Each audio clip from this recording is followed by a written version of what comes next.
اسلامی تاریخ میں ایک ایسے دور بھی گزرا جب مسلمان دنیا کے سب سے بڑی عالمی سائنسی اور تہذیبی طاقت تھے۔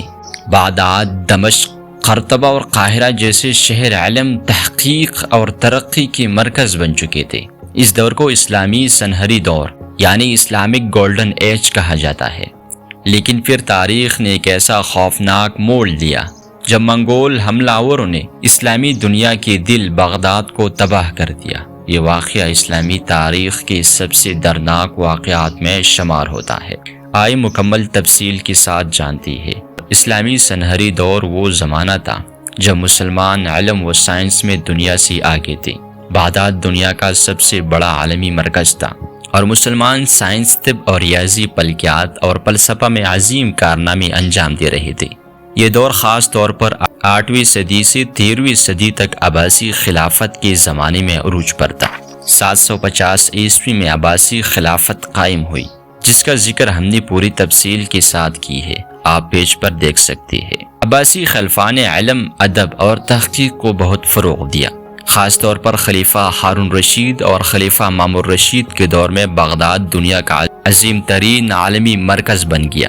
دنیا کی عظیم لائبریری بغداد میں ایک عظیم ادارہ قائم کیا گیا جسے بیت الحکمت ہاؤس آف ویٹسم کہا جاتا تھا۔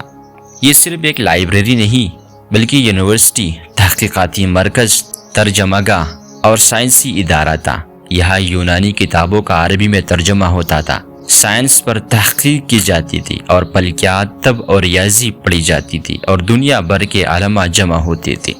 اس وقت کے مسلم سائنسدانوں کی عظیم خدمات، محمد بن موسیٰ الخوارزمی، انہوں نے الجبر کی بنیاد رکھی۔ ابن سینا طب کی مشہور کتاب القانون لکھی جو صدیوں تک یورپ میں پڑھی جاتی تھی۔ الزاری، انہوں نے بیماریوں اور دواؤں پر تحقیق کی۔ البیرونی، فلکیات اور جغرافیہ میں عظیم خدمات انجام دی۔ ابن الحسم، روشنی اور بصارت پر تحقیق کی۔ انہیں فادر آف اوپٹیک بھی کہا جاتا ہے۔ اس دور میں مسلمان معاشی طور پر مضبوط تھے، تجارت پوری دنیا میں پھیلی ہوئی تھی۔ بغداد دنیا کا امیر ترین شہر تھا، علم حاصل کرنے لوگ دور دور سے آتے تھے۔ اسلامی تہذیب دنیا کے لیے مثال بن چکی تھی۔ اسی دوران ایشیا میں ایک خطرناک طاقت ابھری، منگول۔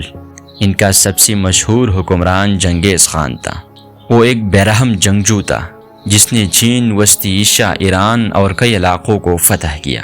اس کے فوجیں بے رحم اور انتہائی طاقتور سمجھے جاتے تھے۔ چنگیز خان کے بعد اس کے خاندان نے سلطنت کو آگے بڑھایا۔ چنگیز خان کا پوتا ہلاکو خان وہ شخص تھا جس نے بغداد پر حملہ کیا۔ 1258 عیسوی میں ہلاکو خان لاکھوں منگول فوجیوں کے ساتھ بغداد پہنچا۔ اس وقت عباسی خلافت کا آخری خلیفہ المستعصم باللہ تھا۔ ہلاکو خان نے خلیفہ سے اطاعت اور ہتھیار ڈالنے کا مطالبہ کیا، لیکن حالات بگڑ گئی اور جنگ شروع ہو گئی۔ منگول فوج شہر میں داخل ہوئی اور پھر تاریخ کا ایک ہولناک قتل عام شروع ہوا۔ لاکھوں لوگوں کو قتل کی گئی، مساجد تباہ کی گئی، بازار جلائی گئی، گھروں کو لوٹا گیا، عورتوں اور بچوں تک کو نہ بخشا گیا۔ بغداد کئی دنوں تک آگ اور خون میں ڈوبا رہا۔ سب سے بڑا نقصان علم کو پہنچا۔ منگولوں نے ہزاروں کتابیں دریائے دجلہ میں پھینک دی۔ کہا جاتا ہے دجلہ کا پانی کتابوں کے سیاحوں سے سیاہ ہو گیا تھا۔ صدیوں کا عالمی خزانہ تباہ کر دیا گیا۔ خلیفہ المستعصم کو گرفتار کر لیا گیا، بعد میں اسے قتل کر دیا گیا اور یوں بغداد میں عباسی خلافت ختم ہو گیا۔ بغداد کی تباہی کے بعد اسلامی دنیا کمزور ہوئی، عالمی ترقی رک گئی، مسلمان سیاسی طور پر تقسیم ہو گئی، کئی عالمی مراکز ختم ہو گئی۔ یہ واقعہ اسلامی تاریخ کا سب سے بڑی سانحات میں شمار ہوتا ہے۔